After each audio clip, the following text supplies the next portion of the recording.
Soudain, le monde artistique s'est figé dans un silence presque irréel.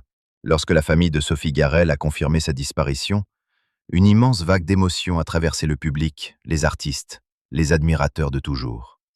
Mais au-delà de l'annonce elle-même, ce sont les détails bouleversants révélés autour de ces funérailles qui ont profondément touché les cœurs.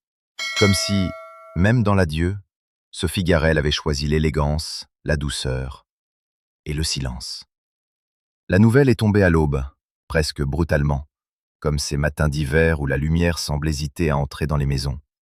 Dans un communiqué sobre, la famille de Sophie Garel a confirmé que l'actrice s'était éteinte à l'âge de 84 ans, après plusieurs mois durant lesquels son état de santé s'était lentement dégradé. Aucun scandale, aucune agitation inutile, aucun détail spectaculaire. Seulement quelques phrases simples et un immense vide derrière chaque mot. Selon ses proches, Sophie Garel est partie paisiblement dans sa résidence familiale, entourée de ses enfants et de ses petits-enfants.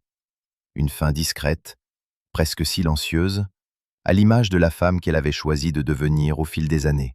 Car oui, malgré sa renommée immense, malgré les projecteurs, malgré cette place unique qu'elle occupait dans l'imaginaire collectif, Sophie Garel avait toujours protégé sa vie privée avec une pudeur rare. Et peut-être est-ce précisément cela qui bouleverse autant aujourd'hui. Dans une époque où tout se montre, où tout se raconte, elle avait conservé le mystère, un mystère élégant, un mystère humain.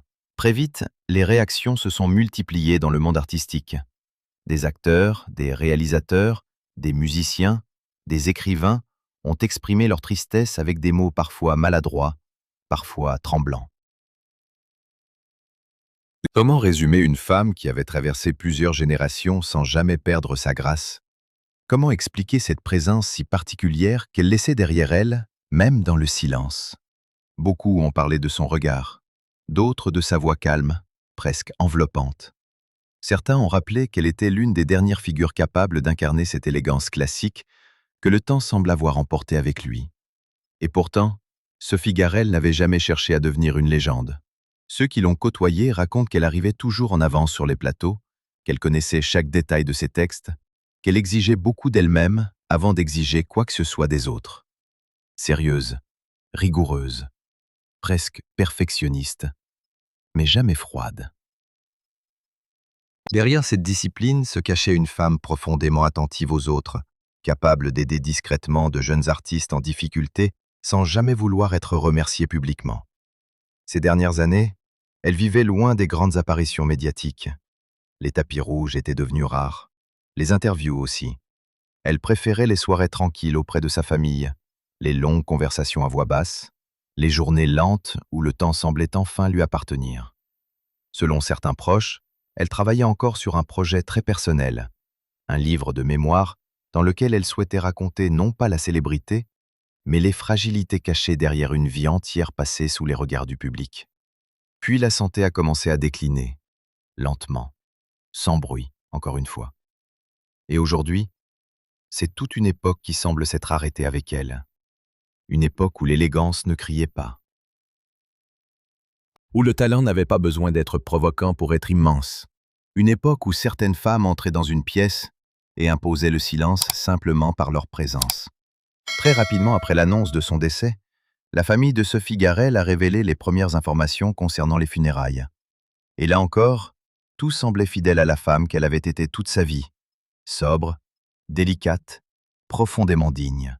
Les proches ont expliqué que la cérémonie se déroulerait dans l'intimité la plus stricte, conformément aux dernières volontés de l'artiste. Pas de faste excessif, pas de mise en scène spectaculaire, pas de défilé médiatique transformant le chagrin en événement public. Seulement les êtres aimés, les amis de toujours, quelques artistes ayant partagé avec elle des décennies de souvenirs et de travail. La famille a même demandé aux médias de limiter fortement les prises de vue pendant la cérémonie, notamment les images rapprochées des proches. Une requête rare aujourd'hui, mais qui a été largement respectée, peut-être parce que chacun comprenait que ce moment n'appartenait pas aux caméras. Il appartenait au silence. Il appartenait à l'absence. À l'intérieur du lieu choisi pour l'hommage, tout aurait été décoré selon les goûts personnels de Sophie Garel. Des fleurs blanches, des bougies discrètes, une lumière douce presque tamisée. Plusieurs témoins présents ont décrit une atmosphère douloureusement paisible, comme si le temps lui-même avait ralenti, comme si chacun essayait encore de croire qu'elle allait apparaître une dernière fois au détour d'un couloir, avec ce sourire calme qui la caractérisait tant. Au centre de la cérémonie, une grande photographie en noir et blanc de Sophie Garrel avait été installée. Un portrait simple, sans artifice, où son regard semblait presque vivant. Beaucoup se seraient arrêtés devant cette image plus longtemps que prévu, incapables de détourner les yeux. Et puis il y avait la musique, car la famille a choisi de ne pas plonger la cérémonie dans une tristesse écrasante. À la place, les morceaux préférés de Sophie Garrel ont accompagné l'ensemble de l'hommage. Des mélodies classiques, lentes, élégantes, parfois lumineuses. Selon certaines confidences, un morceau très particulier devait retentir au moment où le cercueil entrerait dans la salle. Une œuvre qu'elle écoutait souvent dans ces dernières années. Une musique qu'elle associait à la paix. Mais ce qui a peut-être le plus bouleversé les invités, c'est cette phrase que Sophie Garrel répétait souvent à ses proches. « Je veux que l'on pense à moi avec des sourires, pas avec des larmes. » Une phrase simple, presque légère. Et pourtant, au milieu des bougies et des fleurs blanches, elle résonnait avec une force immense. Car comment sourire lorsque disparaît une femme qui semble appartenir à quelque chose de plus grand que le temps? À l'extérieur du lieu de cérémonie, des dizaines d'admirateurs anonymes ont commencé à déposer des lettres, des photographies anciennes, des roses blanches et des bougies allumées. Certains restaient quelques minutes, d'autres plusieurs heures, sans parler, sans bruit. Comme si chacun venait dire merci à sa manière. Merci pour les films. Merci pour les silences. Merci pour cette élégance devenue si rare aujourd'hui. Puis, au cœur même de cette cérémonie déjà chargée d'émotions, un détail inattendu a fini par bouleverser profondément tous ceux qui étaient présents. Une lettre. Une simple lettre manuscrite, rédigée par Sophie Garrel elle-même quelques semaines avant sa disparition. Selon plusieurs proches, ce document n'était pas destiné au public. Il devait rester dans le cercle familial. Pourtant, certains passages auraient été lus discrètement pendant la cérémonie, provoquant un silence presque irréel dans la salle. Les mots étaient simples, paraît-il. Pas de grandes déclarations théâtrales, pas de phrases écrites pour entrer dans l'histoire. Seulement une femme qui parlait à ceux qu'elle aimait. Une mère, une grand-mère, une artiste fatiguée, mais lucide. Elle y évoquait la peur du temps qui passe, les souvenirs qu'elle ne voulait pas voir disparaître, mais surtout cette immense gratitude envers les personnes qui avaient traversé sa vie. « Ne transformez pas mon départ en obscurité », aurait-elle écrit dans l'un des passages les plus partagés depuis. Continuez à rire, continuez à vivre, continuez à aimer la musique et les longues conversations inutiles. Et soudain, beaucoup ont compris que Sophie Garrel n'avait jamais vraiment appartenu au monde du spectacle. Derrière l'icône admirée se cachait une femme attachée à des choses infiniment simples. Une voix familière dans une cuisine, le bruit de la pluie derrière une fenêtre, le parfum des fleurs fraîches dans une maison calme. Plusieurs artistes invités auraient éclaté en sanglots au moment de cette lecture. Certains avaient travaillé avec elle pendant plus de 30 ans. D'autres la considéraient presque comme une figure maternelle dans le milieu artistique, car Sophie Garrel avait cette réputation étrange et rare. Elle inspirait le respect sans jamais avoir besoin de l'imposer. On raconte qu'elle connaissait les noms des techniciens, qu'elle remerciait toujours les maquilleuses avant de quitter un plateau, qu'elle prenait le temps d'écouter les jeunes comédiens anxieux avant une première scène. Des gestes minuscules, presque invisibles, mais dont tout le monde se souvient aujourd'hui avec une émotion immense. À côté du cercueil, plusieurs objets personnels avaient également été déposés par ses petits-enfants. Des photographies anciennes, quelques lettres, un livre annoté de sa main, mais aussi de petits souvenirs familiaux sans valeur matérielle particulière. Et pourtant, c'étaient peut-être les éléments les plus précieux de toute la cérémonie, parce qu'ils racontaient une autre Sophie Garrel, non pas la star inaccessible photographiée par les magazines, mais une femme aimée dans l'intimité, une femme dont les petits-enfants connaissaient les habitudes, les silences, les riens. Une source proche de la famille a également révélé que la tenue choisie pour son dernier adieu possédait une signification très particulière. Sophie Garrel aurait souhaité porter une robe qu'elle avait portée des années auparavant lors d'un événement marquant de sa carrière, non pas pour rappeler sa gloire passée, mais parce qu'elle associait ce moment à l'un des souvenirs les plus heureux de sa vie. Ce détail a bouleversé de nombreux admirateurs. car jusque dans les derniers instants, tout chez elle semblait guidé par la mémoire, par l'émotion, par cette fidélité discrète aux choses importantes. Et pendant que les bougies continuaient de vaciller doucement dans la pénombre, une question semblait flotter dans les regards. Comment une présence aussi forte peut-elle soudain devenir une absence si immense? Depuis l'annonce de sa disparition, les hommages ne cessent de se multiplier à travers le pays. Devant le lieu de cérémonie, des centaines d'admirateurs anonymes sont venus déposer des fleurs blanches, des photographies anciennes, des bougies, parfois même de longues lettres écrites à la main. Certains avaient connu Sophie Garrel à travers ses films les plus célèbres. D'autres n'avaient découvert son visage que bien plus tard, au détour d'une rediffusion nocturne ou d'une interview rare à la télévision. Et pourtant, tous semblaient éprouver la même sensation étrange, celle d'avoir perdu quelqu'un de familier. Car Sophie Garrel n'était pas seulement une actrice admirée, elle représentait autre chose. Une certaine idée de l'élégance, une certaine manière d'occuper l'espace sans jamais chercher à le dominer. Beaucoup de fans la décrivent aujourd'hui comme la dernière femme ayant conservé intacte la grâce de l'âge d'or artistique. Une phrase forte, presque nostalgique. Mais il suffit de revoir certaines images d'archives pour comprendre ce qu'ils veulent dire. Sophie Garrel avançait lentement, parlait doucement, regardait les gens avec attention. Dans un monde devenu rapide, bruyant, parfois brutal, elle semblait appartenir à un autre rythme, et c'est peut-être cela qui fascinait autant. Sa discrétion aussi est aujourd'hui largement évoquée. Durant des décennies de carrière, elle est restée étonnamment éloignée des scandales et des polémiques médiatiques. Aucune provocation calculée, aucun besoin d'exposer sa vie privée pour rester présente dans l'actualité. Elle laissait parler son travail, rien d'autre.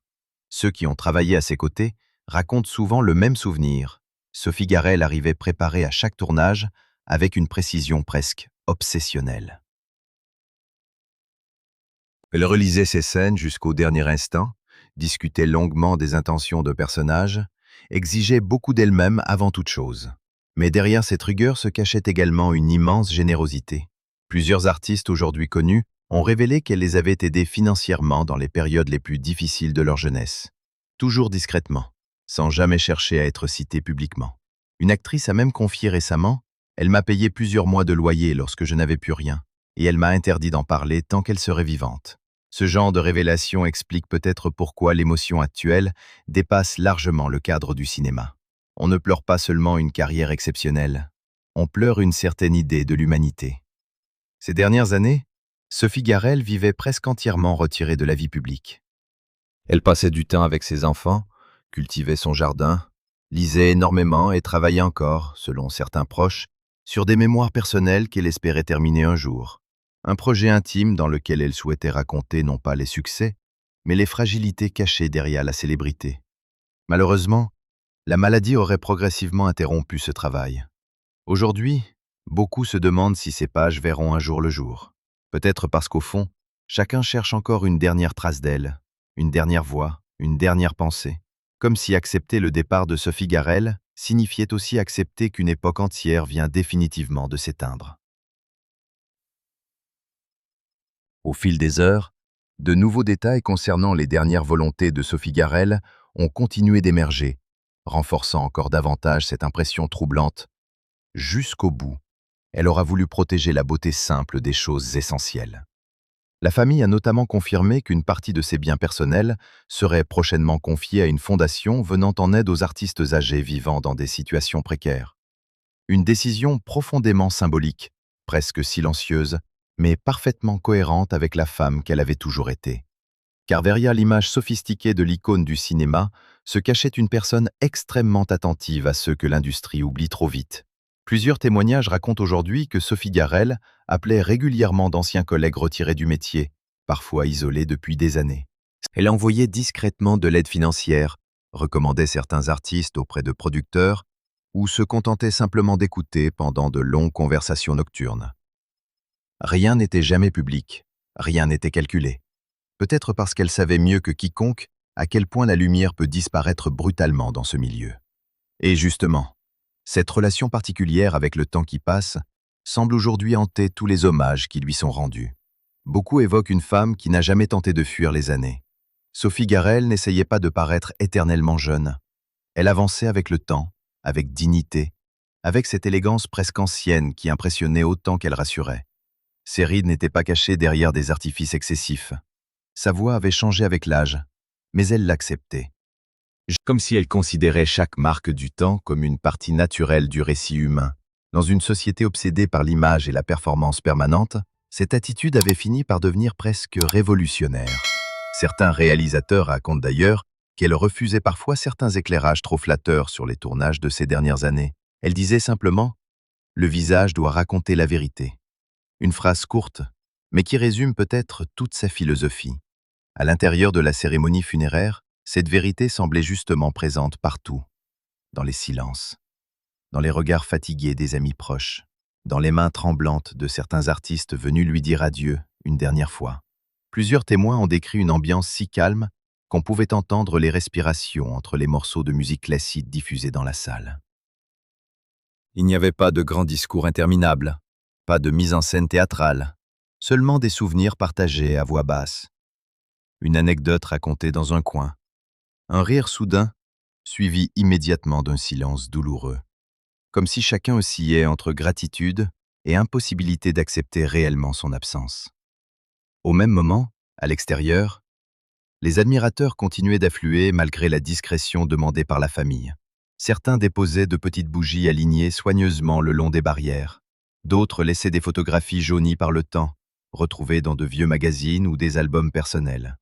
Une femme âgée aurait murmuré devant les caméras. « Avec elle, c'est ma jeunesse qui s'en va aussi. » Et cette phrase a bouleversé des milliers de personnes sur les réseaux sociaux. Car oui, Sophie Garrel représentait davantage qu'une carrière. Elle incarnait des souvenirs, des époques. De fragments de vie accrochés à des films, à des chansons, à des soirées passées devant un écran alors que le monde semblait encore plus lent, plus doux, plus humain. Aujourd'hui, alors que les fleurs blanches continuent de s'accumuler devant le lieu de recueillement, une certitude apparaît peu à peu dans les esprits. Certaines personnes ne disparaissent jamais complètement. Elles restent dans les voix, dans les regards, dans les habitudes invisibles qu'elles ont laissées derrière elles. Et peut-être est-ce cela, au fond, la véritable définition d'une légende. Mais au-delà des hommages officiels, des articles de presse et des images de la cérémonie, ce qui frappe le plus depuis la disparition de Sophie Garrel, c'est la manière dont son souvenir semble réveiller quelque chose de profondément intime chez des milliers de personnes. Sur les réseaux sociaux, les messages continuent d'apparaître par centaines. Certains racontent le premier film dans lequel ils l'ont découverte. D'autres évoquent une scène précise, un regard, une phrase prononcée il y a des décennies et pourtant restée gravée dans leur mémoire. Comme si Sophie Garrel avait accompagné discrètement la vie de plusieurs générations sans même qu'elle s'en rende compte. Une femme a écrit « Quand ma mère est morte, je regardais souvent ces films pour supporter le silence de la maison. » Un homme plus âgé a confié « Elle me rappelait une époque où les artistes semblaient encore inaccessibles et pourtant profondément humains. » Ces confidences, simples mais bouleversantes, montrent à quel point certaines figures publiques dépassent leur propre existence. Elles deviennent des repères émotionnels, des visages associés à des souvenirs personnels. Et c'est précisément pour cela que leur départ crée un vide si particulier. Ce vide étrange où chacun a l'impression de perdre un morceau de sa propre histoire. Dans plusieurs cinémathèques et salles indépendantes, des projections spéciales de ces œuvres auraient déjà été organisées presque spontanément. Les spectateurs viennent parfois seuls, parfois en famille. Certains restent longtemps assis après la fin du film, alors que l'écran est déjà noir depuis plusieurs minutes, comme s'ils avaient besoin de prolonger encore un peu sa présence, comme si quitter la salle signifiait accepter définitivement son absence. Et pendant ce temps, de nouvelles révélations continuent d'émouvoir le public. Selon des proches, Sophie Garrel travaillait encore récemment sur des notes personnelles évoquant ses regrets, ses peurs, mais aussi sa vision du bonheur. Elle y écrivait que le succès n'avait jamais été ce qu'il y avait de plus précieux dans sa vie. Ce qu'elle chérissait vraiment, c'étaient les instants ordinaires. Préparer un repas pour ses enfants, écouter de vieux disques tard le soir, regarder tomber la neige depuis une fenêtre silencieuse. Ces confidences résonnent aujourd'hui avec une force particulière, car elles rappellent quelque chose que beaucoup avaient peut-être oublié. Derrière les icônes se cachent toujours des êtres humains fragiles, des êtres qui doutent, qui vieillissent, qui craignent le temps qui passe exactement comme tout le monde. Peut-être est-ce pour cela que Sophie Garrel touchait autant les gens. Elle ne semblait jamais jouer un rôle lorsqu'elle apparaissait en public. Même dans le silence, elle paraissait sincère. Même dans l'élégance, elle restait profondément accessible. Et à mesure que les jours passent, un sentiment étrange s'installe doucement. Celui de voir disparaître les dernières traces d'un monde artistique différent.